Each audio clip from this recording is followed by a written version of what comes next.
The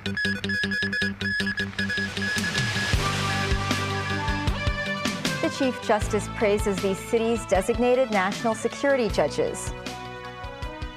An increase in the daily number of tickets for high-speed train rides starting tomorrow.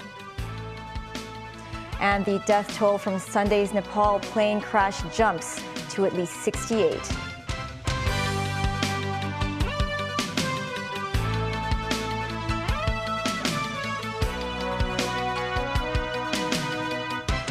Hello and welcome to TVB News. On the first day of the new judicial year, the city's top judge heaped praise on designated national security judges, saying they have all displayed a high degree of professionalism. The Secretary for Justice, meanwhile, maintained Beijing's move to interpret Hong Kong's national security law did not expand the powers of the chief executive. Jackie Lin with more.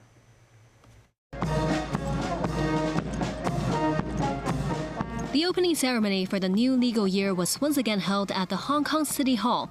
This after a 2-year absence from this traditional venue due to COVID restrictions. In his speech, Chief Justice Andrew Cheung praised the city's designated judges presiding over national security-related cases for taking on their judicial duties professionally. In this regard, full acknowledgement is due to our judges, who have handled with great professionalism cases attracting public or even international attention in the past few years. On criticisms on these judges and their decisions, Cheung said they may reflect these people's inadequate understanding of the court process. The court's decision may sometimes have a political impact. This does not mean the court has made a political decision.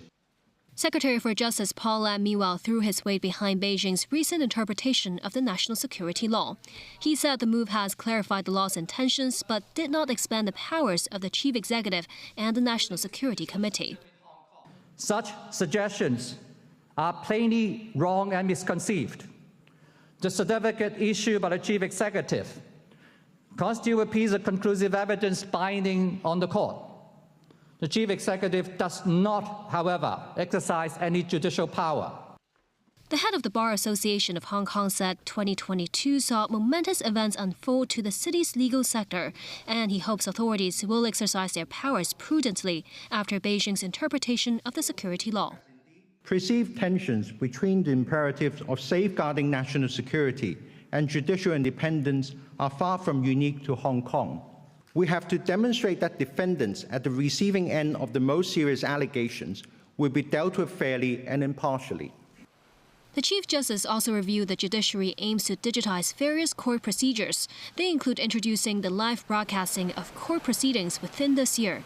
A working group chaired by a senior judge will be formed to examine the guiding principles and practicalities of live streaming court hearings. Another plan is to replace the paper-based litigation system with an electronic system. Exemptions would only be made for specific cases. Jackie Lin, TVB News.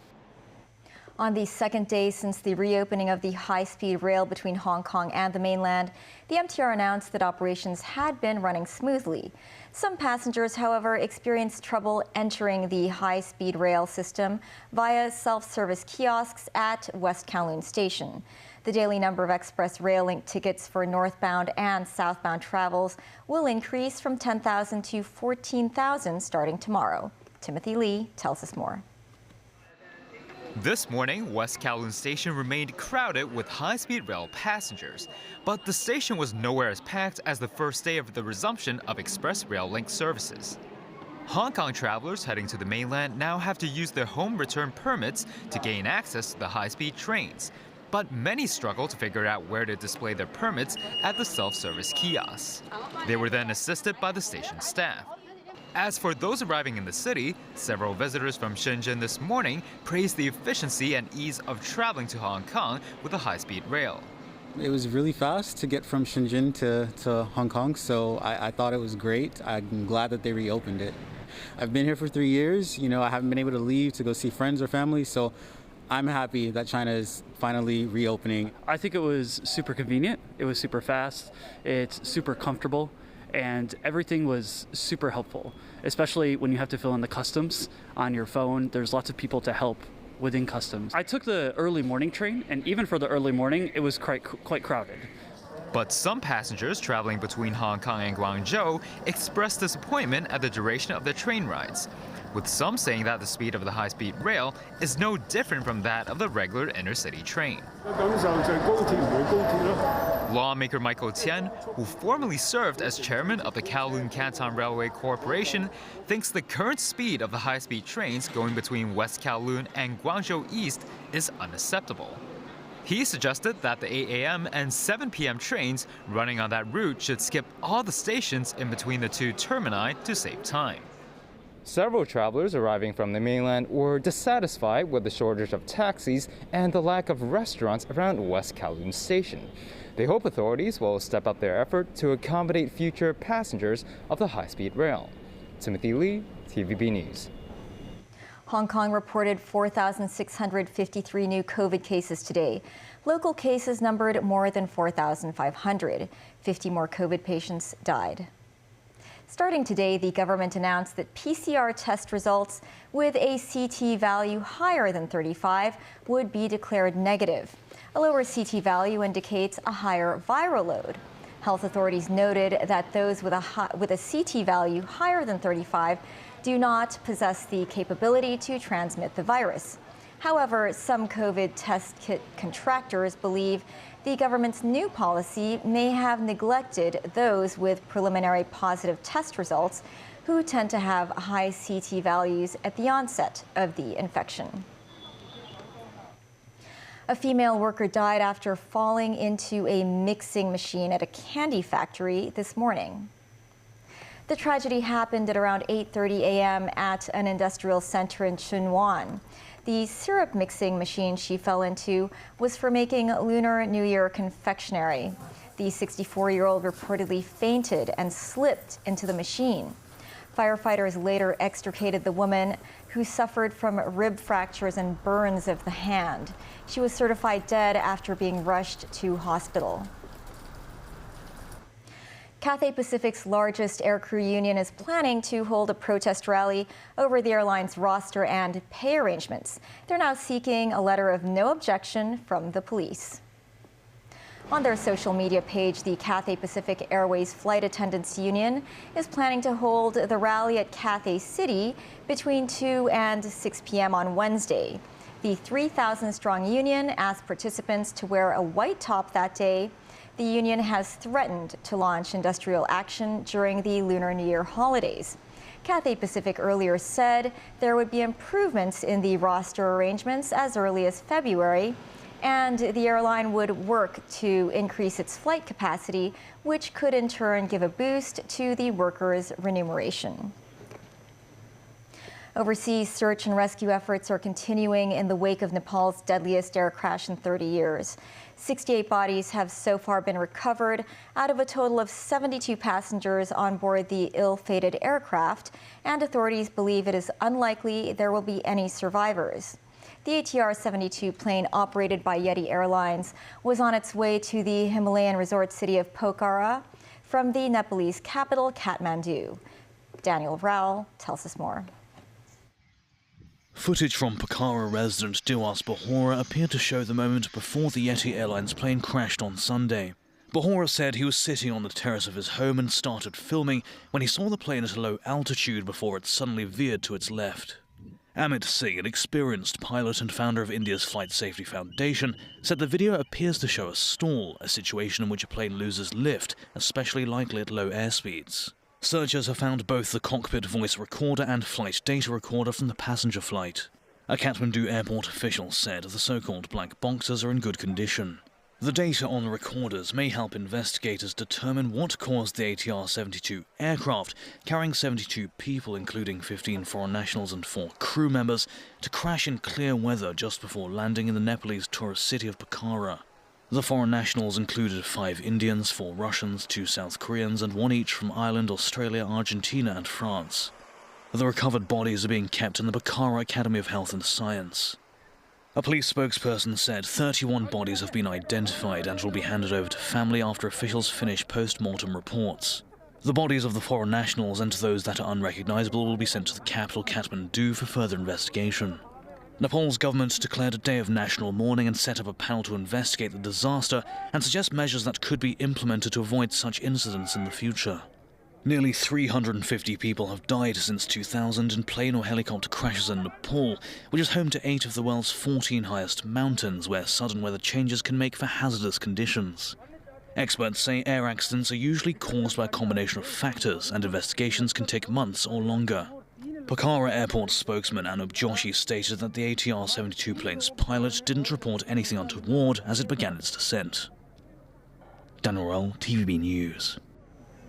A man in his 60s has been arrested in connection with an investigation linked to the discovery of traces of uranium in a cargo package at London's Heathrow Airport on December 29th. The head of London Police's Counter-Terrorism Command said, despite the arrest, the incident does not appear to be linked to any direct threat to the public. The police said the man was arrested on suspicion of a terror offense on Saturday and was released on bail until April as part of the investigation. Uranium can be used for civilian power generation and scientific purposes. It is a key ingredient in nuclear weapons. Certain isotopes emit radiation that can be harmful to humans, and the metal itself is toxic if ingested or inhaled. Still ahead, the number of dead from Russia's recent missile strike in Dnipro, Ukraine, goes up to 30. 2 public hospital doctors accused of manslaughter appear in court. And Lunar New Year fairs get underway.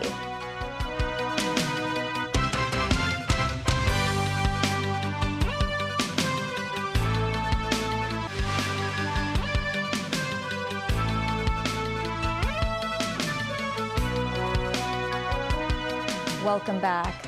The death toll from a Russian missile strike on an apartment building in central East Ukraine has risen to 30, officials said.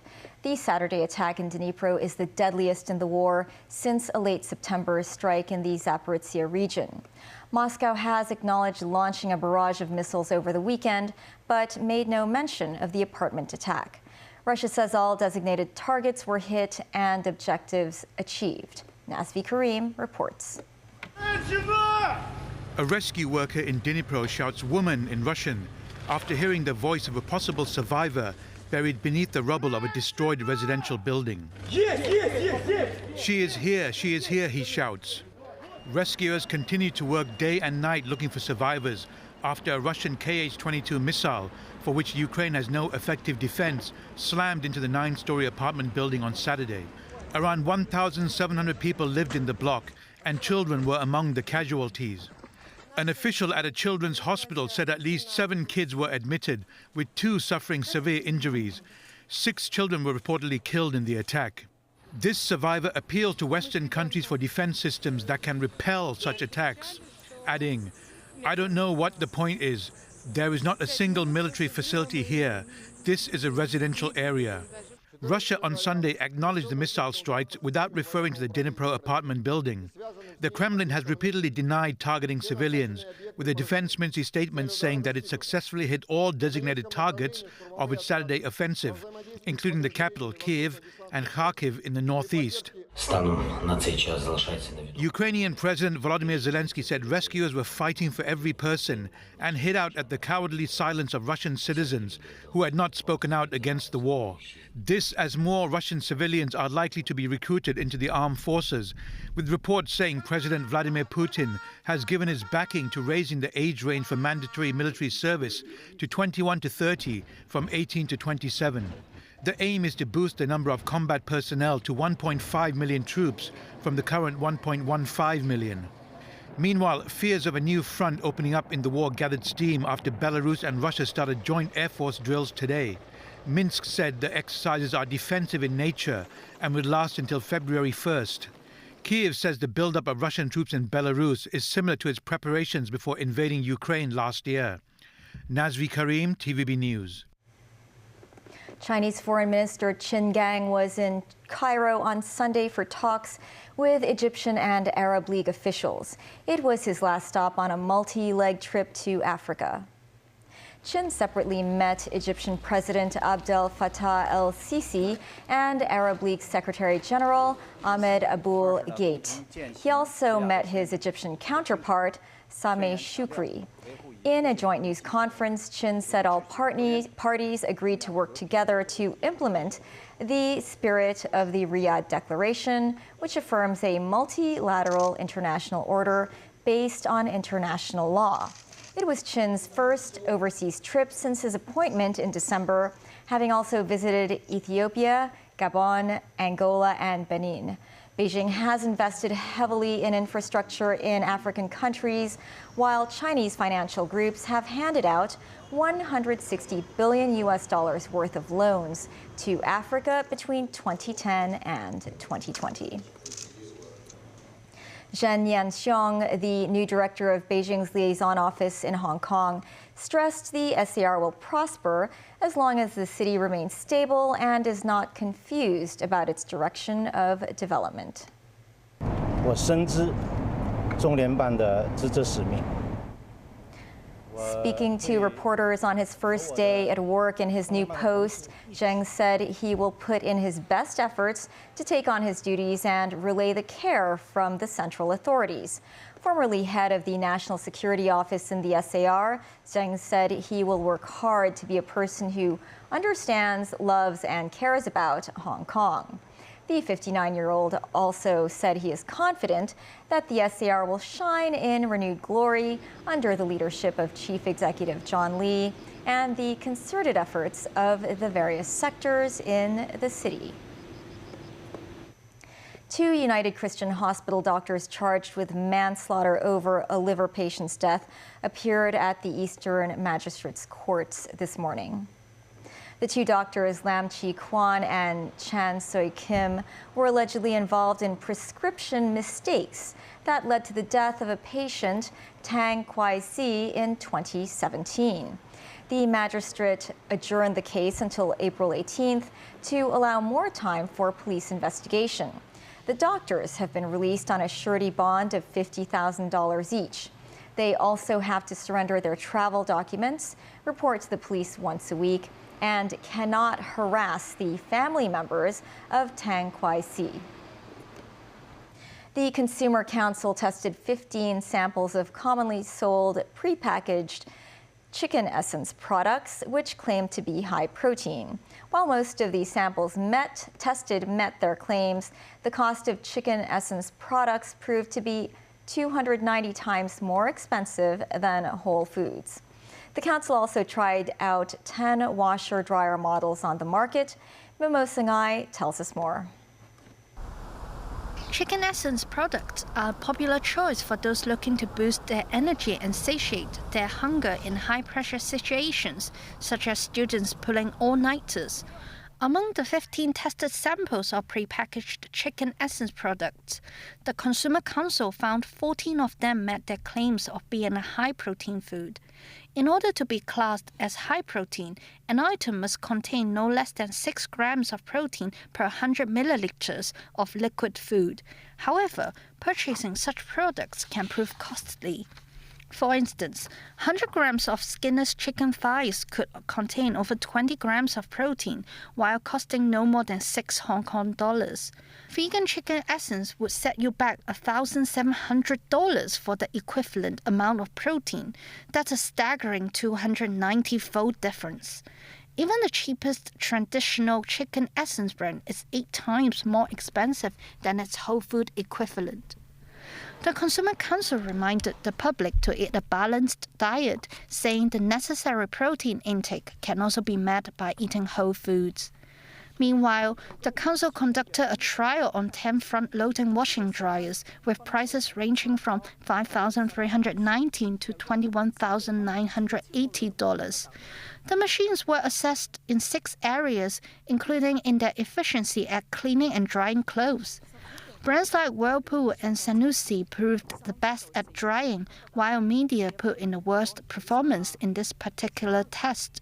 The council said consumers should take their laundry habits into account before purchasing a washing dryer machine. Mimosanai, TVB News. Starting today, the public can visit 15 Lunar New Year fairs with more than 900 wet goods stalls across Hong Kong. At Victoria Park's flower market, a red arch has been placed at the entrance, implying good luck. Different types of flowers, including orchids, daffodils, and lilies, are available. A few people came to the market this morning. Not all stalls have opened yet. Many vendors were busy organizing their stalls. All fairs are equipped with green, amber, and red lights to control the number of visitors at each venue. That is the news. Thanks for watching. Money Matters is up shortly. Bye for now.